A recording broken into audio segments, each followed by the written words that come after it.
begin our lecture on bioenergetics, which is the final part of this course, and we will be speaking of certain aspects of the energy of systems and mostly later on the metabolism of carbohydrates. Now, if we consider the bioenergetics of life, we consider the thermodynamics of energy conversions in living systems. And we have seen before how we look at ATP as a source of energy, and it will be more apparent now when we see how this energy of the breakage of the high energy phosphate bond is actually going to give us a lot of the energy that is required to drive these processes. So, we have the free energy from ATP and other high energy compounds.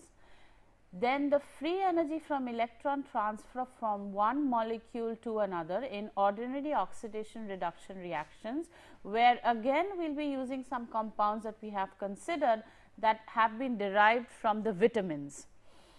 Then we will be looking at some metabolic pathways, and involved in that we will be looking mostly at the breakdown of glucose, how glucose is broken down in the body, and in that there will be certain, not very many, but some organic reaction mechanisms, and there will be some studies based on how the energy is utilized in the processes in glycolysis or the tricarboxylic acid cycle, where we have the final breakdown of glucose. Now, when we consider biochemical energetics, usually the energy is actually harnessed by a process that is called oxidative phosphorylation. This is an aerobic process. An aerobic process means it is a process that requires oxygen. This oxidative phosphorylation is the process by which ATP is formed, and you realize that since ATP is the currency of energy, we require its formation at a very high level as well, because its breakdown is going to finally drive a lot of other processes that are going on. Okay? So, the formation of ATP is extremely important, and oxidative phosphorylation is the process in which it is formed as electrons are transferred from NADH or FADH2 to oxygen by a series of electron carriers. Now, we will not go into the details of all the mechanism, but we will just look at a broad overview of how this oxidative phosphorylation system works and how actually ATP is formed.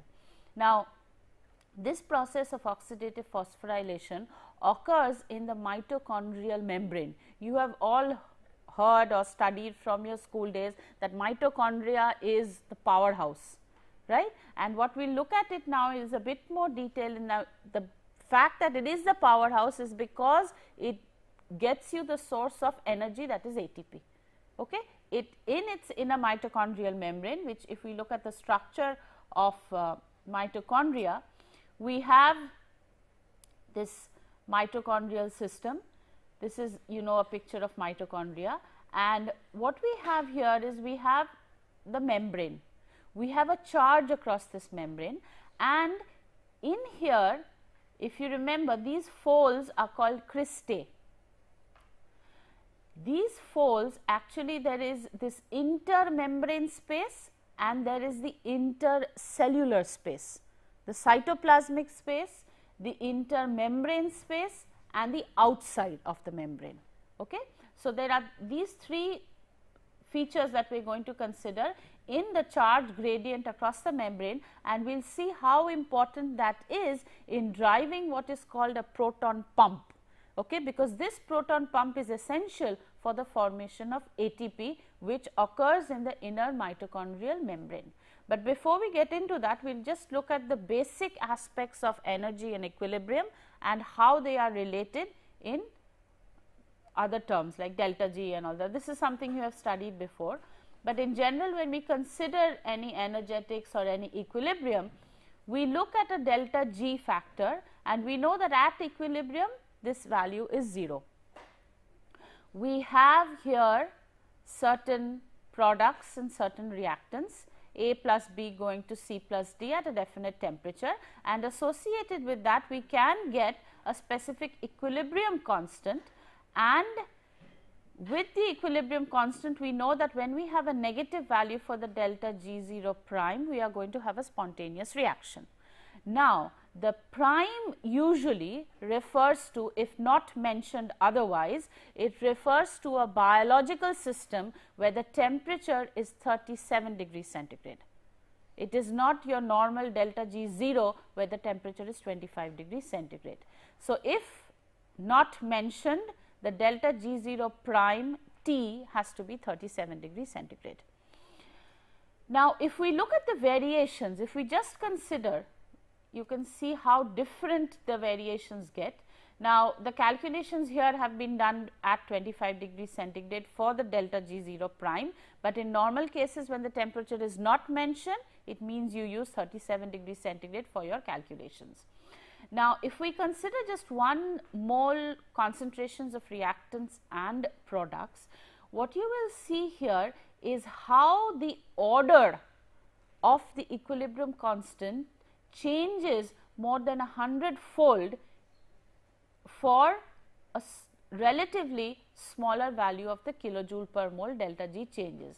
Now, this you have to be very careful about. This is due to the ln feature that you have here.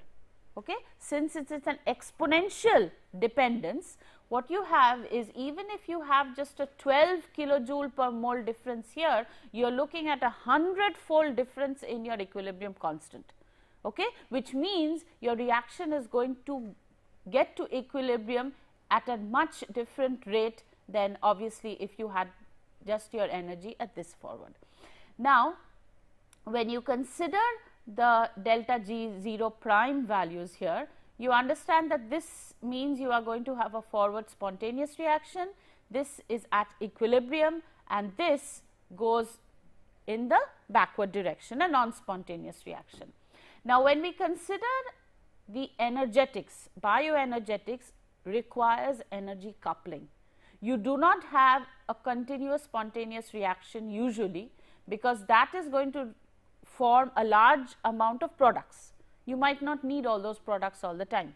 So, the process, the whole process of the formation of the reactants and of the products from the breakdown of the reactants in the enzymatic processes has to be tightly regulated. Okay? Because you understand, remember we studied feedback inhibition. What was feedback inhibition? It was where you had your final product inhibit the initial enzyme, right? So, what you are doing here in this case is you have a spontaneous reaction that drives a non-spontaneous reaction. The energy is coupled in such a way that the free energy changes of these reactions are additive. Okay? And what we have is these enzyme catalyzed reactions, they are interpreted as two coupled half reactions, where you have the energy of one compensate the energy of the other, more than compensated, where you are going to get a value that is going to be making the specific reaction spontaneous in nature.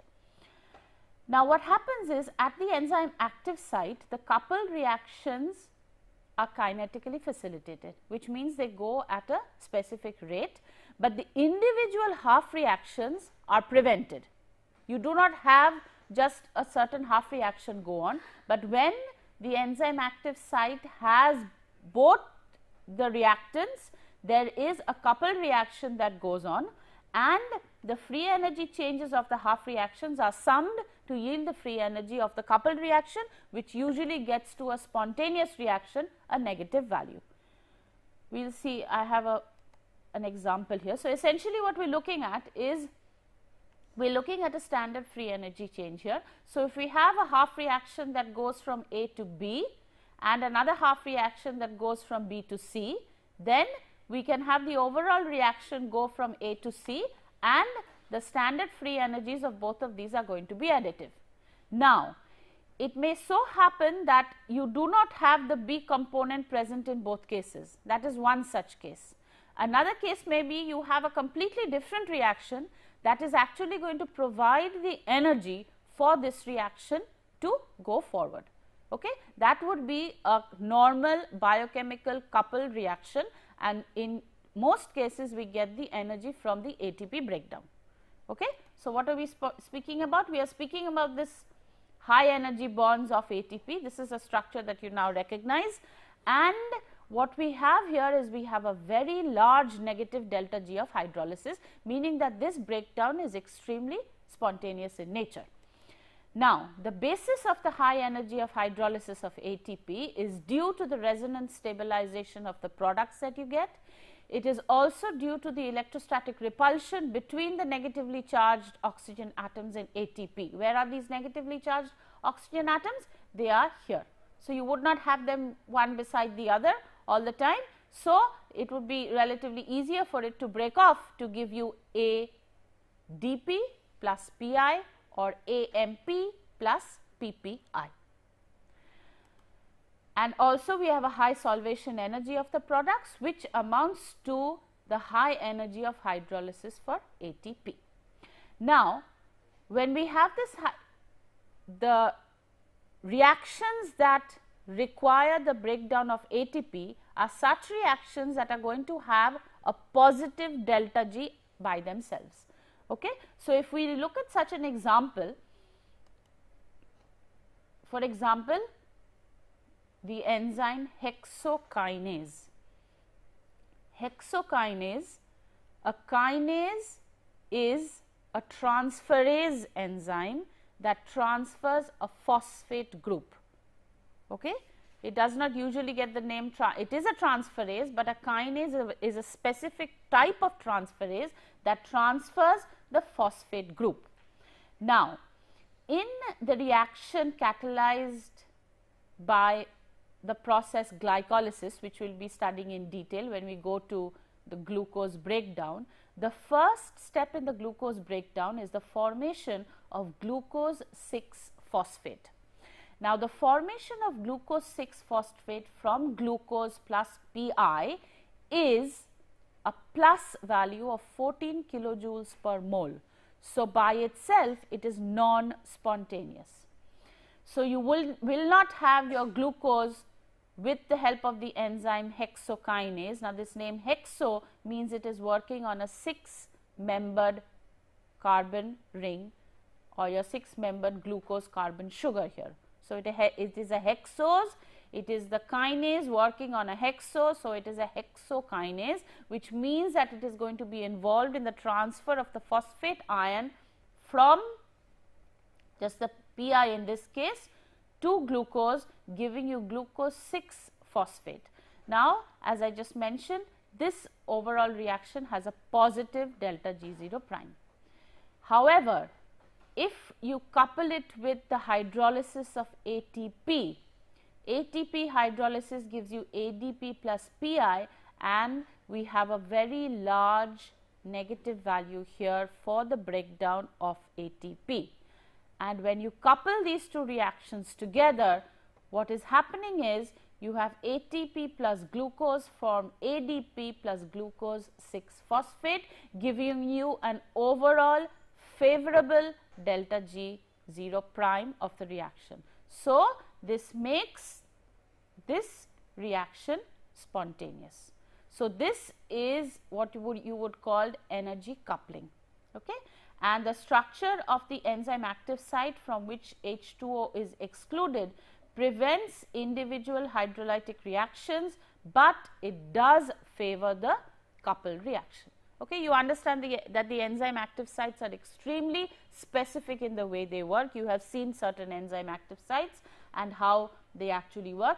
Hexokinase, we will not go into the details of how hexokinase works, but for understanding the energetics, what you have to realize here is that the non-spontaneous reactions are coupled with other reactions that are spontaneous in nature, in this case ATP hydrolysis, but this together will give you a favorable energy which makes the reaction go forward.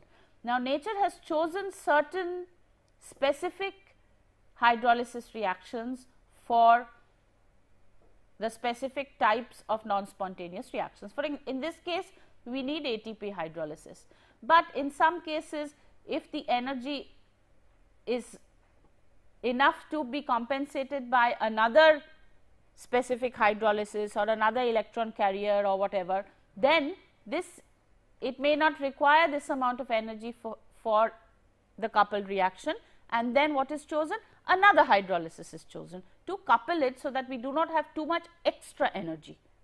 Okay.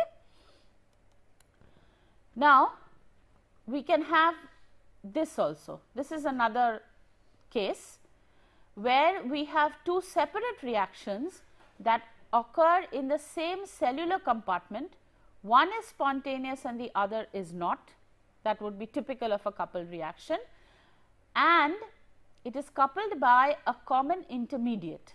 Okay. For example, if we look at a hypothetical example that involves PPI, we have A plus ATP going to B plus AMP plus PPI. Okay.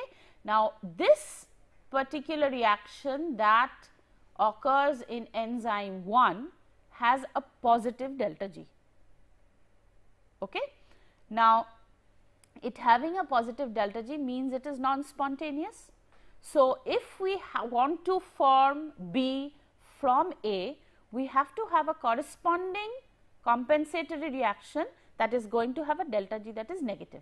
Then we can couple it with this reaction to give an overall spontaneous reaction, and the energy has to be such that it has to be, obviously the negative value has to be more than this in magnitude, right. So, if we look at enzyme 2, that is breaking up the PPI into 2PI, it gives us a delta G 0 prime of minus 33 kilojoules per mole, which more than compensates for the spontaneity of this one, right. So, the overall spontaneous reaction is going to give us A plus ATP, B plus AMP plus 2PI. Okay. Again, we are looking actually at an ATP breakdown, right, but we are not going to ADP plus PI. In this case, the first reaction itself is forming ATP, is breaking down into AMP plus PPI, and the reaction which couples or which actually provides the energy for the first reaction to go forward is the PPI breaking down into 2PI. Okay. So, what happens is this pyrophosphate is often the product of a reaction that needs a driving force. Okay. And we have this breakdown. Now, if you look at both the examples that I showed you, both of them are breaking down ATP, okay, which means that ATP has to be produced somewhere. Okay. If you do not have enough production of ATP, obviously none of these reactions are going to be possible. So, we are going to look at generally how ATP is formed in a very simplistic manner. Now, we have looked at these molecules before. Okay. We will go into some of the details of what we looked at before. We considered these when we studied vitamins and coenzymes. Okay. NAD plus is a coenzyme that reversibly binds to enzymes. Okay. That is what is a coenzyme, and FAD is a prosthetic group that remains tightly bound to the active site of an enzyme, and we will see how these are utilized basically in the process of oxidative phosphorylation to actually give you ATP production, in the production of ATP. And these flavin, we look at what these molecules are. The flavin nucleotides are tightly bound to what are called flavoproteins. Okay. So, the proteins that have the FAD or the flavin nucleotides are called flavoproteins, and these are required in the reactions of oxidative phosphorylation to give you your enough the energetics or whatever is required for the production of ATP. Now, this is something we studied before, where we are looking at vitamin B3 niacin here, where we have two cofactor forms that were NAD and NADP. They are not tightly held, they are the cofactors, and they are reused for reaction after reaction. Okay. But what are, we do not use them in the raw form here. What we have to transform them is to NAD plus or NADP.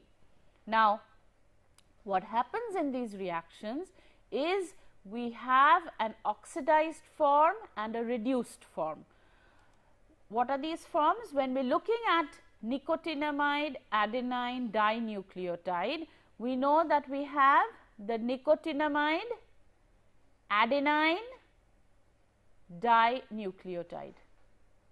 Okay? A nucleotide has a single phosphate, a dinucleotide has these two phosphates, and we have a nicotinamide, an adenine and a dinucleotide. So, we have NAD.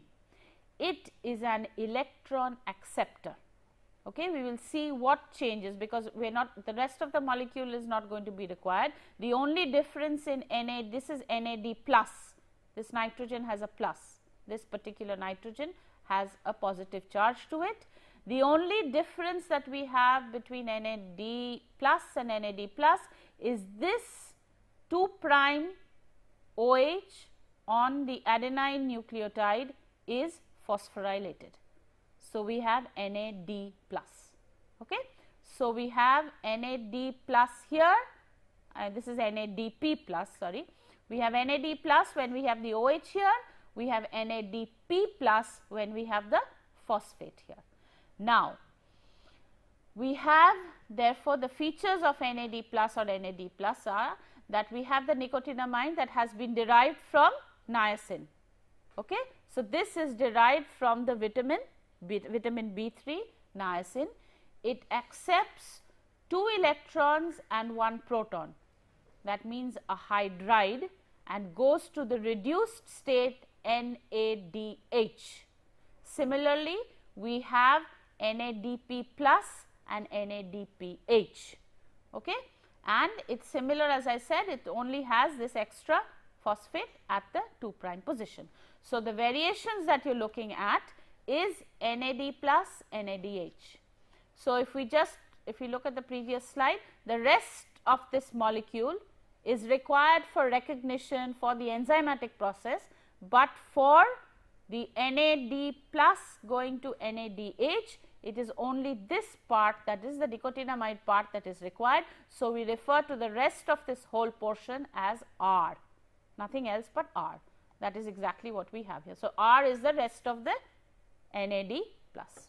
So, we have the N plus here. Now, what it does accept is 2 electrons and a proton. This becomes, it loses its plus, it has an additional H. So, it is now NADH without the positive charge. Okay. So, what it accepts is 2 electrons and a proton. The electron transfer reaction can be summarized as NAD plus 2 electrons plus H plus, that is going to NADH, or it is also written as NAD plus 2 electrons plus 2 protons going to NADH plus H plus. Now, you have to recognize here that the reactions that NAD plus, or for example, when we do when I will just show you FMN and FAD as well, these reactions are going to occur in, now these cofactors or prosthetic groups are going to be required in enzymatic reactions that are going to be of what type? Of a redox type, right? Because either the hydrogen has to be taken away or the hydrogen has to be supplied. So, in that case we cannot have the ATP come into the picture. Okay? So, when it is a certain dehydrogenase enzyme or an oxidase type of enzyme, it will require NAD plus or FMN or FAD for the particular reaction to go forward. Okay. So, you have to recognize in the energetic procedure what sort of a transformation is taking place, because each of these are transformation steps, breakdown steps, okay, that we are going to study. And as we go through them, we will see that obviously when you want to add a phosphate with the help of a kinase that is going to transfer the phosphate, you cannot use any of these, you have to use ATP, right. But when we have a redox reaction that is going to use your a redox reaction that is a dehydrogenase or an oxidase, you will require NAD plus and NADH, and depending on the enzyme that you have, you will either use this or we will use FMN and FAD. Okay, so basically what we have, this is one example where we have ethyl alcohol going to acetaldehyde, okay, where we are looking at NAD plus this going to NADH plus H plus. So, basically what happens is the oxidation involves removing 2 protons and 2 electrons from the substrate. NAD plus, so what is your substrate is going to the product where you are removing 2 protons and 2 electrons from the substrate, and where is this going? This is going to NAD plus to form NADH, right. NAD plus is taking up these 2 protons and 2 electrons. It accepts a hydride ion, that is the equivalent of 2 electrons and a proton. It adds this to the nicotinamide ring, and the additional proton is released to water. Okay. So, basically any reaction that is going to require the removal of 2 protons is going to use NAD plus. NAD plus is going to take up those 2 protons. Okay. That is as simple as how it actually works. The other one that we are going to be using in oxidative phosphorylation for FAD or FMN is derived from this vitamin riboflavin, vitamin B2. Okay. And the structure there is a flavin mononucleotide, where what we have is we basically have this isoalloxazine ring. Okay. Now, this ring, this isoalloxazine ring, alloxazine ring is what is required here, and what is going to be taking up the hydrogens. Okay. So, again when we are looking at it, we have this is flavin mononucleotide up till this part. Why mononucleotide? Because we are talking of one phosphate. When we have flavin adenine dinucleotide, we have the adenine here, we have the other phosphate here. Okay. So, we have FMN or FAD. Okay. So, but each of these we are going to refer to all of this portion as R. Okay.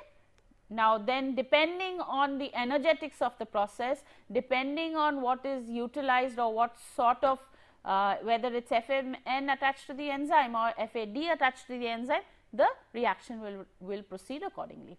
But basically what is going to happen is this ring is going to do what? Take up the hydrogens. How is it going to do that? We have a reduced substance, we have FAD. We have a dehydrogenase that takes, so the H2 from the reduced substance is taken up by the FAD, similar to NAD plus going to NADH. Okay. So, we have FAD going to FADH2. Okay. This is an example of where we have cytochrome electron system in the electron transport chain.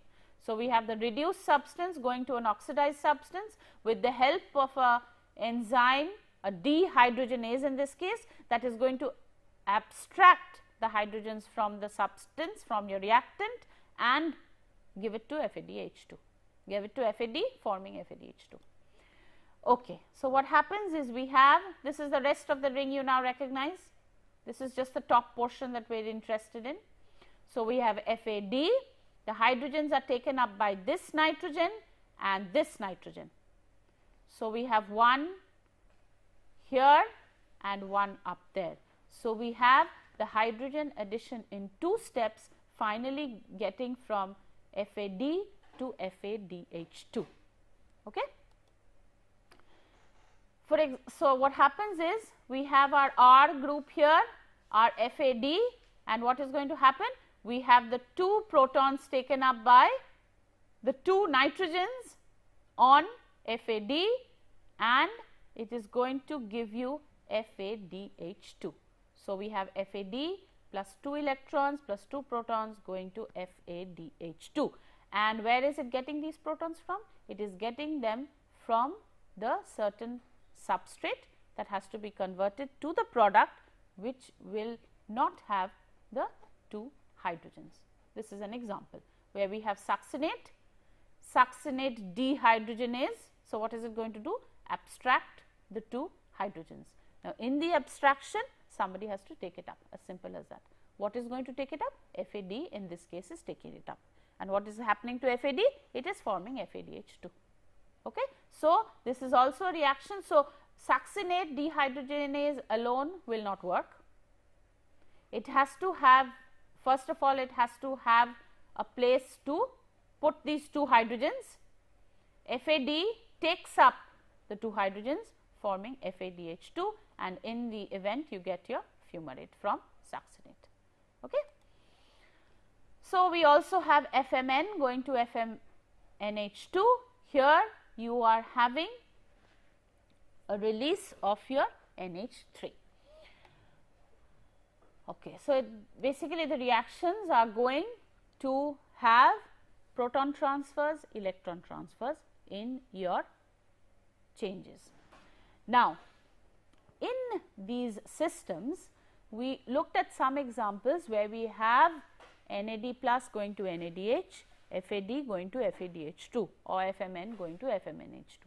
Now, what is happening in these electron transfer systems? All of you know Nernst equation, right? Now, when we consider the biological systems, the electrons are transferred from one molecule to another just in a normal electron transfer reaction. Okay? But these can occur actually in 4 different ways in biological systems. What are these different ways? We can have direct electron transfer, that is one possibility. We can have them transfer as hydrogen atoms that contain a proton and an electron, and this is a common mechanism for the oxidation of carbon compounds that we just saw using enzymes called dehydrogenases. Okay? We can have hydride transfer. The hydride transfer we saw in the process of NAD, where it takes up the hydride. So, the NAD plus goes to NADH, right. So, we can have direct electron transfer, we can have the transfer as hydrogen atoms, we can have hydride transfer, or we can have direct reaction with oxygen. Usually in aerobic systems where you have oxygen available, you can have direct reaction with oxygen as occurs in certain oxygenase reactions. So, these are the 4 processes by which we can have electron transfer. All of these are redox processes. Okay? All of these will be using redox enzymes. Redox enzymes are either dehydrogenases or oxidases. Okay? So, we can have just direct electron transfer, we can have hydrogen as hydrogen atoms that contain a proton and an electron, we can have hydride transfer, or we can have a direct reaction with oxygen in the presence of oxidases. Okay? So, the enzymes that we are looking at are dehydrogenases and oxygenases. So, when we go to the breakdown or the whole metabolism say of carbohydrates, as soon as you look at the reactant and the product, you should first of all be able to identify what is going on. If it is losing hydrogens, then you know that you are having a redox reaction take place. Now, in the process that a redox reaction is taking place, the enzyme therefore that you will be using is either a dehydrogenase or some sort of oxidase, a reverse process that is going to happen then. In that case, you have to have a cofactor that is going to be NAD plus, or you have to have the prosthetic group FMN or FAD. Okay? So, when you look at these reactions, you have to recognize the type of enzyme that is involved, whether the reaction is of a redox type, whether the reaction is a transferase type, whether the reaction is an isomerization where the enzyme will be nothing but an isomerase. Okay? When we study the different processes of metabolism of the carbohydrates, we will see how each of these enzymes, you should be able to recognize how each of these enzymes require a specific cofactor or a specific prosthetic group for it to work. Okay.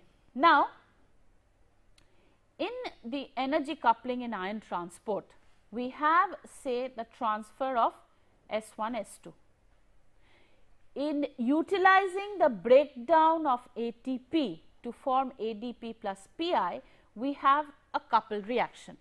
Okay? So, we are coupling this usually to a certain chemical reaction. When we require the energy, we are using hydrolysis. Okay? We are using hydrolysis of ATP. Why is it so efficient? Is because of the resonance stabilization and certain other factors that I mentioned. So, the hydrolysis of ATP in the coupled reaction is going to give us the possibility of ion transport. But we also have to remember that we have to produce ATP. Okay? Now, this is what we have in, you recognize this now as a membrane, okay? And we have a certain enzyme that is going to act as a proton pump. Okay? Now, what happens here is, let me just show you the picture. You are looking at, say this is your mitochondria, the outer surface of the mitochondria. So, this is also a membrane. Okay? So, we have a lipid bilayer here. We also have an inner membrane that has these folds. So, this is the cross section of your mitochondria. Now, this is also a lipid bilayer.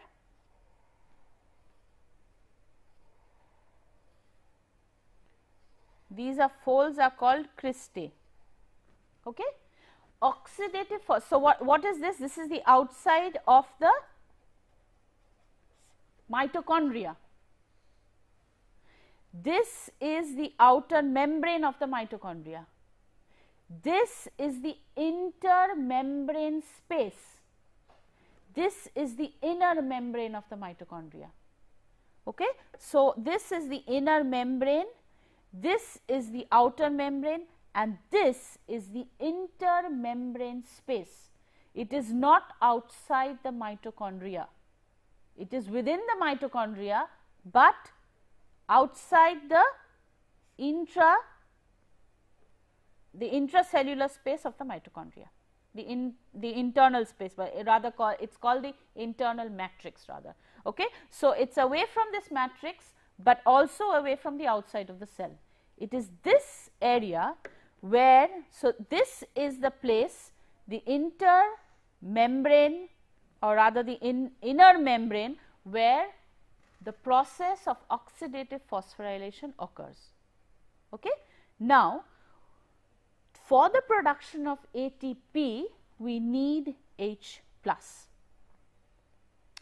ATP reactions occur in the mitochondria. The reactions that we just mentioned, the coupled reactions occur in the mitochondria. So, the ATP has to be present in the matrix of the mitochondria for the reaction to occur. What happens therefore is this H plus is required for the production of ATP. Okay? Now, if we go back to the slides here, we have what is called a positive side, that is called the P side, and we have a negative side called the N side. Okay? Let me just go to the next slide, which is going to be, which one? Yes, this one. We have the matrix side, that is the N side. So, in my diagram, this is the N side, the matrix. This is the P side, that is the positive side. Okay? So, what I am going to do now is I am going to blow up a part of this region. So, what you have to understand here is we have the whole mitochondria here. We have the inner folds of the membrane, of the inner membrane, that are called cristae of the mitochondria. The spelling of cristae is this. We have the cristae of the mitochondria. We have an intermembrane space, that is the P space, and we have an N space, which is the matrix. Okay? Now, when we look at therefore a single fold, so this becomes a single cristae now, and we have our outer membrane. So, this is my matrix, this is my intermembrane space. Okay? What happens here is, here I have a positive charge, which means I have a larger number of protons here. Outside, or rather in the matrix, I have what is called the N side. It is very difficult to sort of mention an inside and an outside here, you understand, because all of this is actually inside, but this is intermembrane and this is matrix side. We have a relatively less part, or the N side is more negative. Now, for the production of ATP, or first of all we have to realize that we need ATP inside the matrix. So, the ATP production has to be inside, but for the ATP production we need protons, okay? And the protons are on a at a higher concentration in the intermembrane space. So, what you have to do is, the way we have a certain protein that is called ATP synthase, which we will look at the structure in a moment, where we have the protons that have to get in here and ATP is produced here. The ATP has to be produced in the matrix, because all the reactions are going on in the matrix, but it requires a large amount of protons for it to occur. That means what has to happen is protons have to be pumped from the inside to the outside against a proton gradient. Because there is a positive charge on the outside here, there is a negative charge on the inside. But since we require the protons for the ATP to be produced, protons have to be pumped. Where? To the intermembrane space. Okay? That is what we have here. So, we have a P side and we have an N side. The N side is the negative side. Okay? Where is this N side? It is the matrix of the mitochondria. Where is this P side? It is the intermembrane space of the mitochondria. This is where a higher concentration of protons exist, but we require an even more amount of protons for ATP to be produced. So, what you have to do is protons have to be pumped from this to that side. Okay? That is essentially what is happening. Now, because of this negative and positive side here, you have a membrane potential develop. Okay? What is this membrane potential? We have a membrane potential developed.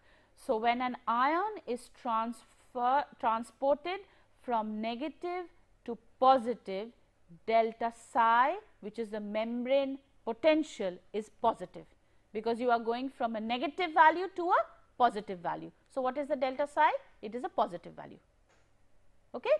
Now, when you have the matrix side is the N side that has a low proton or low hydrogen ion concentration, a low proton concentration, a negative electrical potential. The intermembrane side, which is the C2 concentration in this case, has a high proton concentration and has a positive electrical potential. So, when you are looking at the delta G values, you have an RT-ln. What is your product in this case? It is going to the intermembrane side. So, it is C2 by C1. You have a ZF delta psi, which is nothing but your NFE. It is the potential. Now, when you consider the low H plus concentration and the high H plus concentration, you can link the logarithm of the hydrogen ion concentration with the pH, right. So, if we just work this out, I have my delta G. My delta G is RT ln C2 by C1. Where is my C2? My C1 is low H plus. My C2 is high H plus. And you have to remember that the high H plus is in the intermembrane space and you are still pumping in H plus to that space. Why? Because you have to make ATP. This is plus your ZF delta psi. Okay. Now, if we want to convert, we know, what do we know? We know that the pH is equal to minus log of H plus concentration. We know this, right? So, all we have to do is relate this with the pH. So, we can write this 2.303 RT, it is going to be log of C2 minus log of C1 plus your other part, fine. So, what do we have here then? It is going to be your 2.303 RT, a delta pH, where what is this delta pH going to be equal to then? The pH of, that is the N going to pH P side. What is this? Where is the low H plus? It is on the N side. Where is the high pH? It is this is on the high H plus is on the high H plus means low pH, fine. So, we have this relation, this is your delta G. So, basically what you are doing is you are using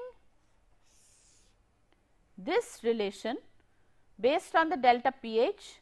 What is this delta pH? It is the difference of the hydrogen ion concentrations between the matrix and the intermembrane space. This is the membrane potential. What membrane potential? It is the inner membrane potential. Okay. So, we have the energy associated with the proton gradient. Now, when we look at the energy available from electron transfer, it is conserved as a proton gradient. And what happens is, when we transfer this, when we have this reaction of NADH going to NAD plus, you recognize that if NAD plus is going to from NADH, there has to be a reaction that is going to get it back to NAD plus, so it can be reutilized, right, just like you would have the enzymes.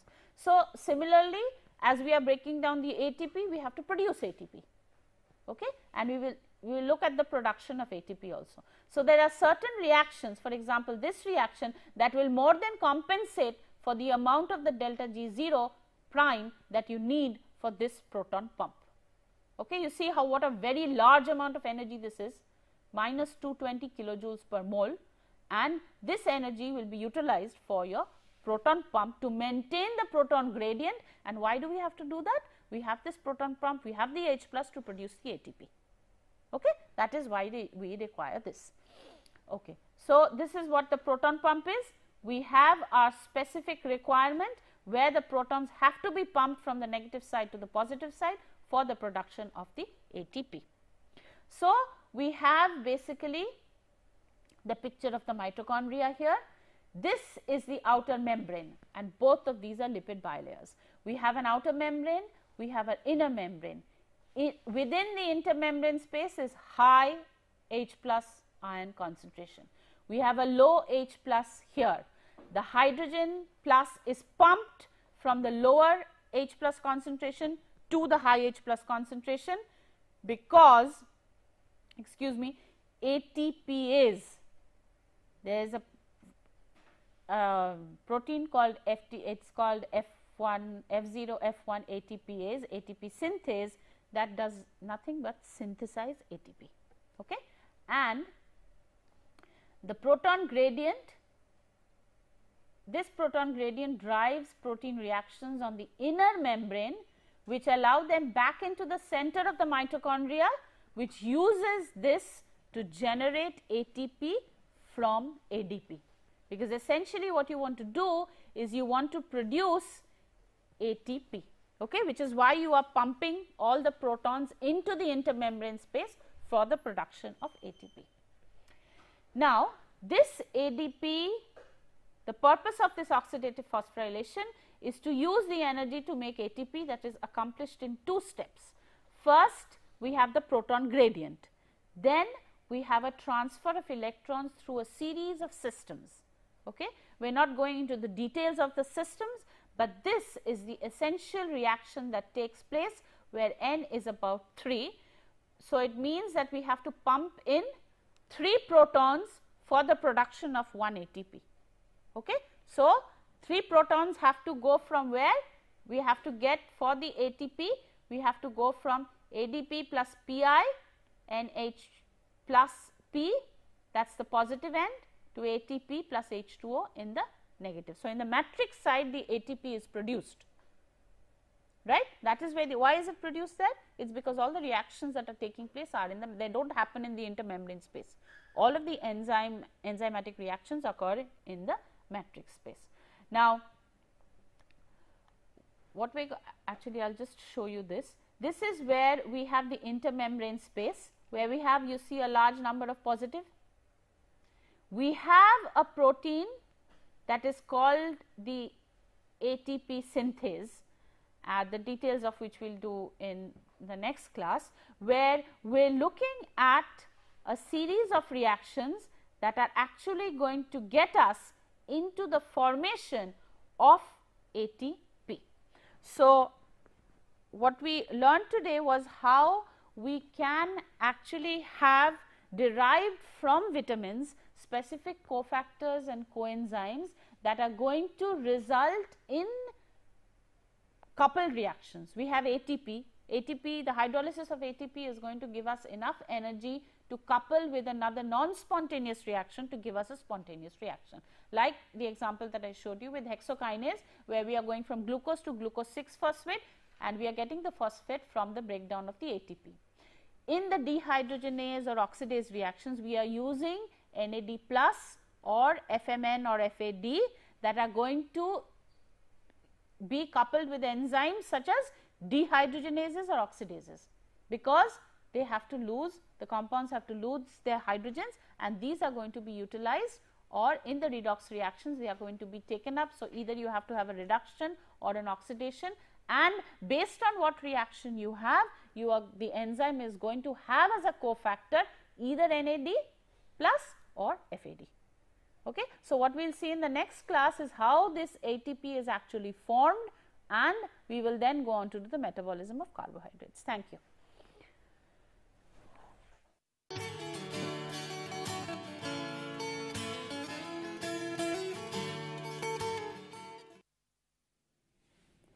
We continue our discussion on biochemical energetics, and what we learned last time was that we need the process of oxidative phosphorylation to create ATP. Now, we are going to see how that process actually works in the inner mitochondrial membrane. Okay? And basically what we have in an aerobic process or an oxygen requiring process is this energy is harnessed by this oxidative phosphorylation. Now, what happens in oxidative phosphorylation is the formation of ATP. Now, ultimately there is going to be an electron transfer system that is actually comprised of a number of electronic systems. They are termed as different complexes. We have complex 1, complex 2, complex 3 and complex 4. Each of these complexes are highlighted by a set of proteins, and apart from the proteins, there are special cofactors and prosthetic groups that are extremely essential for the process to occur. Now, what we are going to see is how this complex actually helps in the transfer of the protons from the from the inside, that is the matrix side, to the intermembrane space, and then we will see the action of what is called ATP synthase in the production of ATP. So, what we are going to look at is the oxidative phosphorylation, which is the process by which ATP is formed as the electrons are transferred from NADH or FADH2 to oxygen by a series of electron carriers, and this actually occurs in the inner mitochondrial membrane. We looked at this picture last time where we found out that even though there is a high proton concentration in the intermembrane space, we still need to pump protons from the inside, that is the matrix side, to the intermembrane space, so that ATPase, which we will see later, can actually produce the ATP that is required for the energy for the functioning of all things in the body. Now, so the purpose of this oxidative phosphorylation is to use the energy to make ATP. Now, the way this is accomplished is in two steps. First, the energy is conserved as a proton gradient across the inner mitochondrial membrane. Okay. Plus, we have associated with the H plus what? The electrons. Okay. So, we have to have systems that are going to allow or take up these electrons and then provide a balance in the whole system of events. Okay. Now, this is what we have in our system. We have, this is the outer mitochondrial membrane. I am going to go at this a bit slowly. The circles that you see there, what are those circles? Those are the polar head groups of the lipid bilayer. Fine. This is the inner mitochondrial membrane. Okay. Now, in the inner mitochondrial membrane, actually I could probably show you this better. Okay. So, here we have our polar head groups. So, dangling here we would have the lipid bilayers, right. These are the lipid chains. Similarly, here also we have our fatty acid chains hanging from our polar head group, right. Now, what we have here is, here what is this space? This is our intermembrane space. Here is the matrix of the mitochondria, okay. Now, what you have in this matrix is, remember here what do we have? We have a high H plus concentration. Inside here we have a low H plus concentration. What are we doing? We want to pump H plus to the other side. Why? To make ATP. Okay, this is the system, the pore. Remember I mentioned a pore in the inner mitochondrial membrane that is eventually going to provide the H plus or transfer the H plus into this matrix so that we can produce ATP. Okay, now we are going to look at this system in a bit detail. What we have is, we have here certain complexes. Okay. Now, each of these complexes you can see is what? It's kind of an integral membrane protein.